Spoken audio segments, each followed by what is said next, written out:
Ya, Assalamualaikum warahmatullahi wabarakatuh. Baik, kali ini saya akan menjelaskan tentang menentukan jenis segitiga dengan teorema Pitagoras.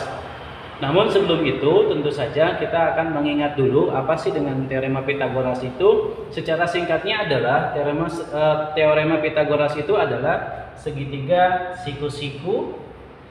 Nah, ini kita samakan persepsi dulu ya. Misalkan di sini ada A, di sini ada B, di sini ada C.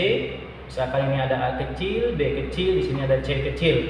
Nah, berarti kita prinsipnya adalah segitiga siku-siku di mana teorema Pitagoras itu adalah sisi terpanjangnya ada di A. Maka secara sederhananya adalah A pangkat 2 itu sama dengan B pangkat 2 ditambah dengan C pangkat 2. Baik, sekarang kita akan menentukan jenis segitiga dengan menggunakan teorema Pitagoras dengan acuannya yang ini.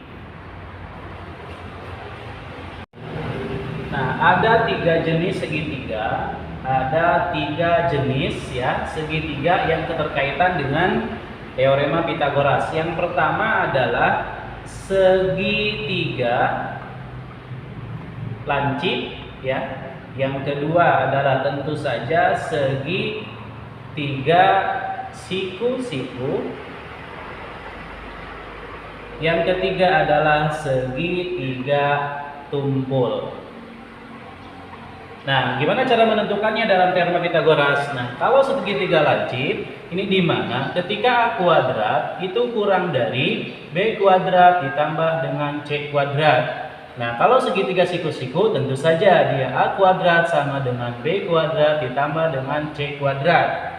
Nah, kalau segitiga tumpul untuk menentukannya adalah di mana ketika A kuadrat itu lebih dari B kuadrat ditambah dengan C kuadrat. Nah, sekarang kita akan menentukan contohnya. Contohnya seperti apa sih? Nah, ini ada contoh soal. Contoh soalnya adalah tentukan jenis segitiga dengan panjang sisi-sisi sebagai berikut. Yang pertama yang A 12 cm, 16 cm, 19 cm. Yang B 12 cm, 16 cm, 20 cm. Yang C 12 cm, 16 cm, 21 cm. Nah, bagaimana cara mengerjakannya? Baik, kita akan coba kerjakan. Yang A. Yang A adalah 12 cm, 16 cm, dan 19 cm. Langkah awal, kita harus menentukan sisi yang terpanjang. Tentu saja dalam hal ini, sisi yang terpanjang adalah angka 19. Nah, berarti dia adalah sebagai nilai A. Baik, tadi kan kita sepakati bahwa A itu adalah sisi yang terpanjang, dan yang selebihnya adalah bagian sisi siku-sikunya. B kuadrat ditambah dengan C kuadrat. Berarti yang paling panjang adalah 19. 19 pangkat 2 sama dengan B-nya. Bisa ini, bisa ini. Boleh. Yang penting di antara keduanya adalah sisi siku-sikunya. Kita ambil yang 12 pangkat 2 ditambah dengan 16 pangkat 2. 19 pangkat 2, kalau kita hitung berarti 19 kali 19 adalah 361. 12 pangkat 2 adalah 144, 16 pangkat 2 adalah 256. Ini kita turunkan lagi ke bawah, 361, 144 ditambah dengan 256 adalah 400. Kira-kira ini lebih besar atau lebih dari atau kurang dari? Nah, berarti ini kan kurang ya, 361 itu kurang dari 400. Maka dapat disimpulkan adalah segitiga segitiga lancip. Ini yang pertama. Nah, untuk soal yang kedua kita bahas yaitu 12 cm, 16 cm, dan 20 cm. Nah, tentu saja langkah awal sama dengan yang tadi, yaitu kita tentukan sisi yang paling panjang. Baik, untuk yang sekarang kita langsung aja. Berarti 20 yang paling panjang, 20 pangkat 2, 12 pangkat 2 ditambah dengan 16 pangkat 2.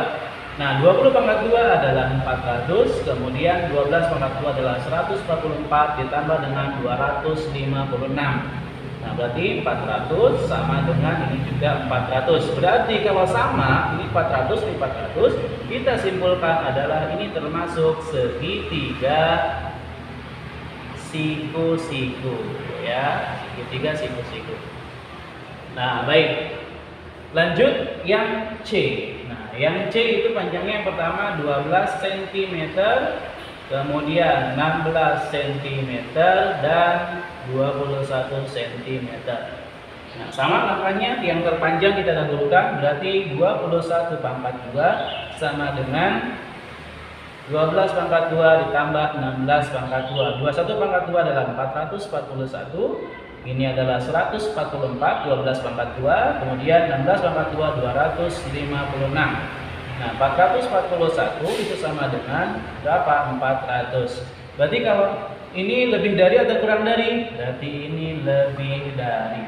Ketika lebih dari, maka ini kita simpulkan adalah sebagai segi tiga tumpul, ya. Nah, itu cara menentukannya.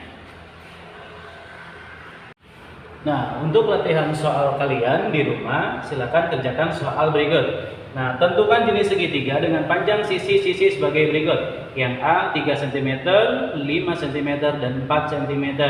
Yang B-nya 4 cm, 5 cm, dan 6 cm. Yang C 1 cm, 2 cm, 3 cm. Dan terakhir, jangan lupa untuk subscribe dan ketik di kolom komentar nama dan kelas kalian. Itu sebagai bukti kehadiran kalian dalam kelas saya. Terima kasih.